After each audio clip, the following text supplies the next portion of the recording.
Radhe Radhe Shri Harivansh students, let us solve problem number 3 based on distance and speed. और इस type की जो आपकी स्टेटमेंट है मोस्ट इंपॉर्टेंट है। क्या गिवन है क्वेश्चन में? A boatman can row downstream 26 kilometre in 2 hours. की एक बोटमैन है, ठीक है, जो डाउनस्ट्रीम में 2 घंटे में 26 किलोमीटर डिस्टेंस कवर कर लेता है and upstream 14 kilometre in 2 hours. अगर अपस्ट्रीम है तो फिर वो 14 किलोमीटर डिस्टेंस कवर करेगा कितने घंटे में? 2 आवर्स में, ठीक है। Find the speed of rowing in still water and speed of current. Speed हमें किसकी पता करनी है? स्टिल वाटर की, rowing in still water and speed of the current, ठीक है। पहले तो ये क्वेश्चन करने से पहले आप डाउनस्ट्रीम और अपस्ट्रीम का मतलब समझिए, फिर ही आप क्वेश्चन को सॉल्व कर पाओगे, ठीक है। देखिए, डाउनस्ट्रीम का मतलब है डाउनस्ट्रीम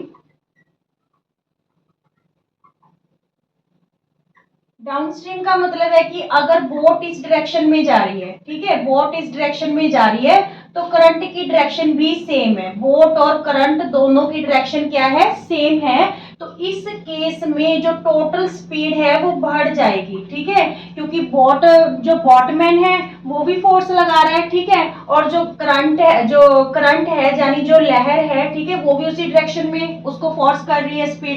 जो स्पीड है उसकी इंक्रीज हो रही है। अगर अपस्ट्रीम की बात करें, अपस्ट्रीम की, तो अपस्ट्रीम में अगर बोट इस डायरेक्शन में जा रही है बट करंट ऑपोजिट डायरेक्शन में जा रही है, ठीक है, करंट ऑपोजिट, तो इस केस में जो टोटल स्पीड है वो क्या हो जाएगी? डिक्रीज हो जाएगी। क्लियर? ये चीज समझ लो, फिर आप ये क्वेश्चन सॉल्व कर पाओगे कि डाउनस्ट्रीम में बोट और करंट दोनों सेम डायरेक्शन में है, चाहे तो इधर ले लो डायरेक्शन, चाहे इधर ले लो, ठीक है। तो रिजल्ट क्या निकलेगा कि जो स्पीड है वो इंक्रीज हो जाएगी। क्लियर? और अपस्ट्रीम में बोट और करंट ऑपोजिट डायरेक्शन में है, ठीक है, अगर एक इधर जा रही है तो एक इधर जा रही है, तो इस केस में जो स्पीड है वो क्या हो जाएगी? डिक्रीज हो जाएगी। अब देखिए इस क्वेश्चन को हम सॉल्व करते हैं। सबसे पहले उसने स्पीड पूछी है ऑफ रोइंग की इन स्टिल वाटर, ठीक है, तो यहाँ पे लेट कर लेते हैं, let speed of rowing in still water. अगर पानी खड़ा हुआ है तो रोइंग की स्पीड उसमें क्या है? x किलोमीटर पर आवर, ठीक है, x kilometre per hour. Clear? और स्पीड ऑफ करंट पूछा है, मींस लहर की स्पीड क्या है? स्पीड ऑफ करंट, इसे हम लेट कर लेते हैं y किलोमीटर पर आवर, ठीक है। अब देखिए टेबल बना के करते हैं तो इजी रहेगा, टेबल बना लेते हैं। चलिए, तो यहाँ पे ले लेते हैं हम डिस्टेंस, ठीक है, स्पीड और टाइम, ठीक है। और यहाँ पे क्या लें? डाउनस्ट्रीम और अपस्ट्रीम, दो ही केस है, डाउनस्ट्रीम है, डाउनस्ट्रीम और अपस्ट्रीम, ठीक है। अब देखिए वैल्यूज पुट करते हैं। डाउनस्ट्रीम में कितनी डिस्टेंस कवर कर रहे हैं? 26 किलोमीटर, ठीक है। अपस्ट्रीम में 14 किलोमीटर डिस्टेंस कवर कर रहा है, ठीक है।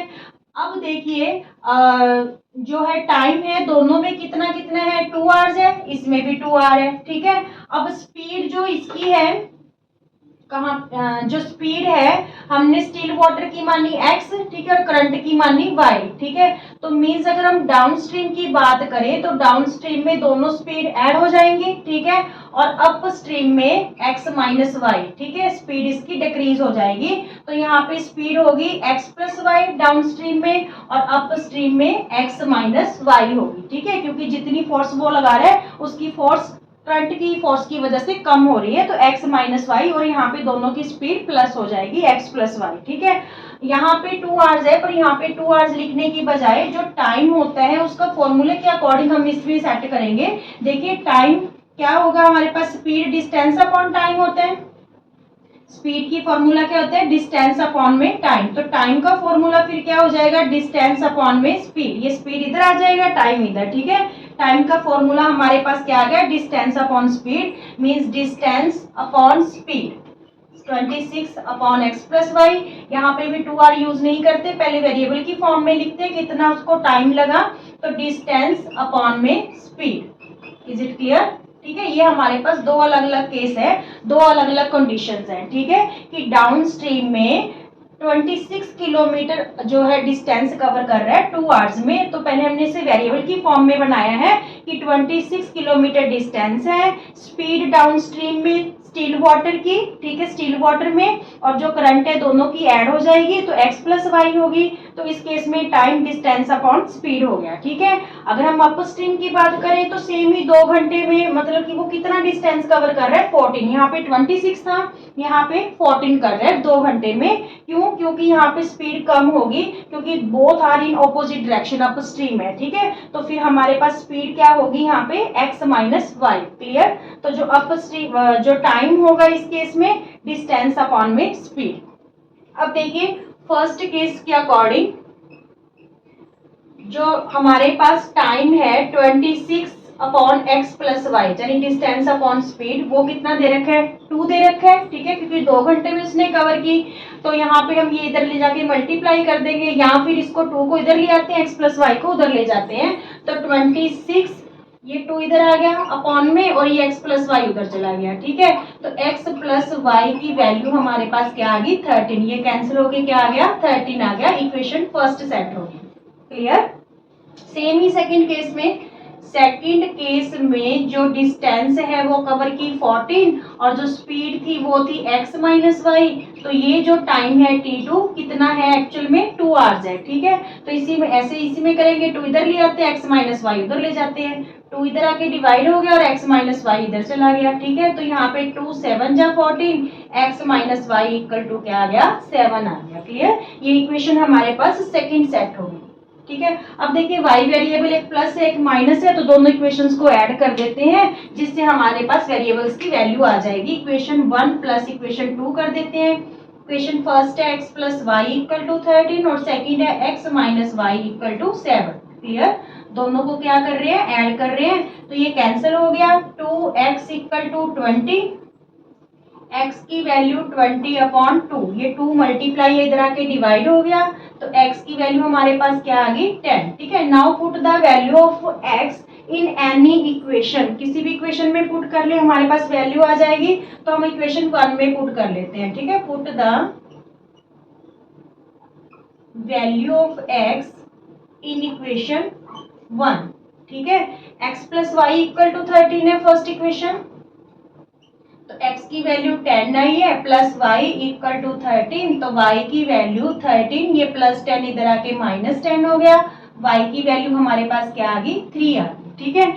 इट्स मीन्स कि जो हमने स्पीड मानी थी ऑफ रोइंग की इन still water x kilometre per hour, तो वो हमारे पास आ गई 10 किलोमीटर पर आवर, ठीक है। कि जो रोइंग की स्पीड है स्टिल वाटर में वो 10 किलोमीटर पर आवर है, और जो करंट की स्पीड है वो कितनी आई हमारे पास 3 किलोमीटर पर आवर, क्लियर, ठीक है। इस टाइप के क्वेश्चन में आपको सबसे पहले डाउन स्ट्रीम और अप स्ट्रीम के बारे में पता होना चाहिए, जो मैंने आपको क्लियर कर दिया कि डाउन स्ट्रीम में बोट और करंट सेम डायरेक्शन में होंगी, जिससे टोटल स्पीड इंक्रीज हो जाएगी, ठीक है। और अप स्ट्रीम में बोट और करंट है जो वो ऑपोजिट डायरेक्शन में है जो जाएंगी, जिससे स्पीड क्या हो जाएगी डिक्रीज हो जाएगी। तो इसी से आपका सारा क्वेश्चन फॉर्म हो जाएगा, और ये क्वेश्चन इस टाइप का इंपॉर्टेंट रहेगा स्टूडेंट्स। ओके, राधे राधे।